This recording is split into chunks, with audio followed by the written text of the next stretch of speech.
وازيكم عاملين ايه؟ اخباركم ايه يا جماعه؟ والنهارده في حاجه مجانيه من اللعبه دي، اللي هو ده النينجا ده. هناخده ازاي؟ عن طريق ان احنا نلعب البتاع دي 3 مرات، اللي هي العربيه دي نلعبها 3 مرات، ونعمل انفايت فريند عن طريق البوتوم. يعني بصوا نلعب دي. دخلني معاك يا عم، تعملها واحده ماشي. يلا خد تمام.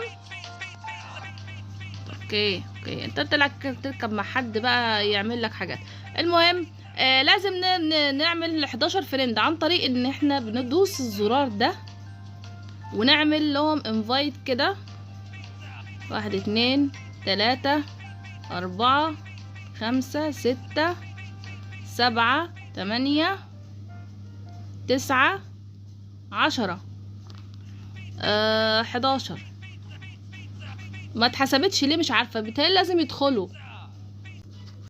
زي ما شفتوا يا جماعه كده، لازم الاصدقاء اللي انتوا تبعتوا لهم ال11 لازم يدخل اللعبه معاك عشان تقدر تتحسب لك. زي ما انتوا شايفين انا بعت لحد ودخل، فلما دخل اتحسبت لي 11 مره، يعني ان هي خلاص ان انا اتحسبت لي 1. بصوا يا جماعه هنا بيعطلوا بعض، شايفين بيعطلوا بعض وبيوقعوا بعض من فوق عشان ما تكسبش، رغم ان اصلا اللعبه شايفين هي وصلت ل 1480 من 1500. فيلا بقى الحقوها. مش عارفه اذا كان فيها سيرفر يعني سيرفر خاص ولا لا. فيلا بقى الحقوها، هتلاقوا اللينك في الوصف.